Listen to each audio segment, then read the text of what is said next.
I am going to take unit 4, correlation and regression. Now first I will give the meaning of what is correlation. Correlation is nothing but which studies the relationship between two or more variables. Okay, variables means it can be any phenomena. For example, I will take advertising and sales. So one variable is advertising and one variable is sales. Now what does this correlation do? It helps us to study whether there exists any relationship between advertising and sale. For example, if I invest so much in advertising, will my sales go up? Or if I want so much sales, how much I should invest in advertising? That can be done only if I come to know whether there exists a relationship between advertising and sales. So that which helps me to study the relationship between any two variables of the same phenomena is called as correlation. The other example is I can give is winter and sales of woolen clothes. Okay, as the winter comes, whether my sales of woolen clothes goes. So that goes up, that I can know only if I know whether there exists a relationship between any two variables. Similarly, one more example I can give you is amount of rainfall and the yield of a crop. So now it is nothing, you should keep in mind what is correlation means. It's a relationship between two or more variables, or it studies the interdependence between the two variables. Now based on the correlation, what kind of relationship exists? There are different types of correlation. The first one is called as positive correlation. The positive correlation means the two variables, the relationship between them is such that increase in one variable, there is a corresponding increase in the other variable. Now for example, I can tell amount of rainfall and yield of a crop. So if the amount of rainfall increases, whether the yield of a crop increase, or whether if I invest large amount in advertising, will my sales increase? So if they are related in such a way that increase in one variable, there is a corresponding increase in the other variable, then it is called as positive correlation. Next one is called as negative correlation. That means they deviate in the opposite direction. That is, increase in one, there is a decrease in the other. Suppose there is an increase in the sales, should I decrease the amount I invest in advertising? Or as the amount of rainfall increases, will the yield of a crop come down? So if it is related in such a way that, then it is called as negative correlation. And we say there is no correlation if there exists no relationship at all.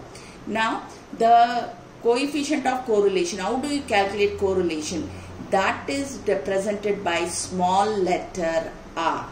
Okay, and the value of r always lies between -1 and +1. That means it can be negative and positive, but its value should be less than 1. For example, it can be 0.92, 0.52 or 0.28 or -0.75. So if it can be negative and positive, and its value should be less than 1. This you should keep in mind. So whenever you calculate the value of r, the coefficient of correlation, its value should be between -1 and +1. That is, it cannot be more than 1. You cannot get the answer as 1.2 or 1.4 like that. So it can be negative, it can be positive, but always it should be between -1 and +1. Okay. Now next you have to know based on the values of the r you get as answers.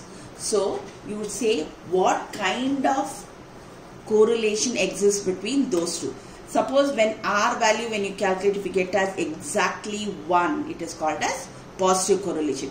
If it is plus, it is positive correlation. If it is minus, it is negative correlation. And if it is lies between 0.90 and 1, we say very high degree positive correlation.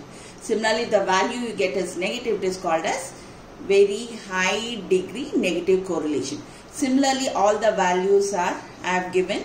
So you should know the table values so that you can write your interpretation while working on problems. And if you get the answer as 0, then we say there is no correlation. And if you get very less value, less than 0.30, suppose you get 0.28 or minus 0.28, we say very low degree positive correlation or negative correlation. I hope you have understood. Based on the values of R, you are going to interpret the values, interpret the result. Next, I am going to define what is called as probable error.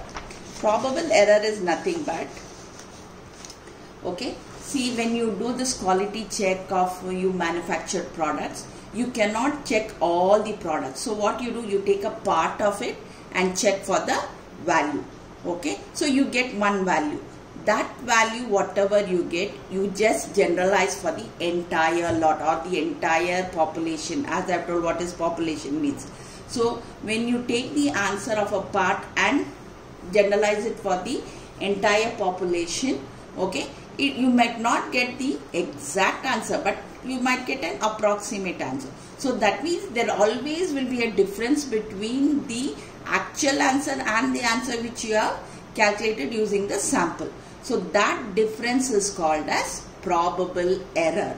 So you can just remember what do you mean by probable error is. It gives the two limits, okay, lower limit and the upper limit, where the value of R will lie when we calculate.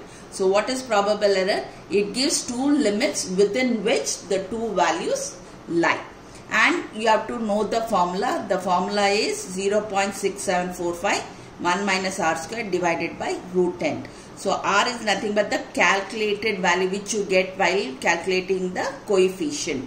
That you have to substitute. N is nothing but number of observation. So you have to by hand the formula for probable error, also the definition. What is probable error? You can remember just like that. It gives the two limits within which the value of R lies. Lower limit and the, we can say, negative limit and the positive limit. What is probable error? See, when you take the sample, you get an answer and we generalize for the population. But whatever answer we generalize might not be the actual answer which you would have got when you would have taken the entire population and calculated. So since it is not possible, we are going to take a sample and calculate the value, and that you are going to generalize for population, and that is called as probable error. Now, next is how do you calculate the correlation coefficient? It is given by what is known as Karl Pearson. It is called as Karl Pearson's coefficient of correlation. Now, Karl Pearson's coefficient of correlation is represented or denoted by the small letter R. Okay. So, there are two formulas while calculating correlation coefficient. So, the first formula I have written here. Okay. And we are going to denote x minus x bar as letter dx and y minus y bar as letter dy, and the formula is summation dx dy divided by root of dx square root of dy square. Now, since there are two formulas, you should know when you will apply the formula. The first formula also you can remember as small formula. So that formula is applied, again please listen carefully, when x bar and y bar which you calculate are whole numbers. So when you calculate, first always when you have to work out the problem, you have to find out what is x bar, what is y bar. If you get as whole number like 25, 36, then you have to apply this formula. Now there is one more formula which I have written. Okay. Now when do you use this formula? You have to remember it is used in three cases. The first case is, suppose I told you whenever you begin working out problems, you first find x bar and y bar. When x bar and y bar are the decimal point, then we cannot use the first formula, therefore you have to use the second formula. Which is the second case where you use this second formula? That is when in the given data you will find, suppose some values are repeated 2 times or suppose repeated 3 times. So you choose one value among them as x bar and one value among them as y bar, then you can use the second formula. And the third case is for the continuous frequency distribution. What do you mean by continuous frequency distribution where it has class interval? So I am going to repeat it. So the second formula, you can remember it as a big formula. Now it is used in three cases. First case is when you calculate x bar and y bar when they are with decimal point. Okay. Then we don't go with that whatever calculated x bar, y bar. We choose one value among the given values of x as x bar, one value which is given for y as the y bar. The second case is when some of the values are repeated. It becomes easy to choose which value is repeated more times as x bar or which value is repeated in y as y bar. Then we apply the second formula. The third case where you use the big formula or the second formula is when the distribution is continuous, that is when it is having class intervals. And when you use the first formula, when x bar and y bar are with whole numbers, you get it as like 20, 25, then you use the first formula. Now based on the formula, I am going to work out the problem. So given a problem, always it will be horizontal. You are going to form a table. So you write first x value, y value, calculate x bar. I hope all of you remember how to calculate x bar. You add all the values, divide by number of values. For this, the total was 162. There are 9 values. So I got x bar as 18. Similarly, I added all the values for y. That was 171 and number of values are 9. So I got the value 19. Now x bar is 18, y bar is 19. Okay. That means what? X bar and y bar are whole numbers. That means which formula I have to use? I have to use first formula. I told you first formula can be used only when x bar is a whole number and y bar is a whole number. Once you calculate x bar and y bar, you form the different columns. The first formula is called as x minus x bar. Then you find y minus y bar. That each value minus y bar you are going to put it. Now whatever you have got the values for x minus x bar, you are going to square it. That is called as x minus x bar the whole square, and we also denote it by dx square. Next, whatever y minus y bar you got it, you are going to square it. You are going to get the answer.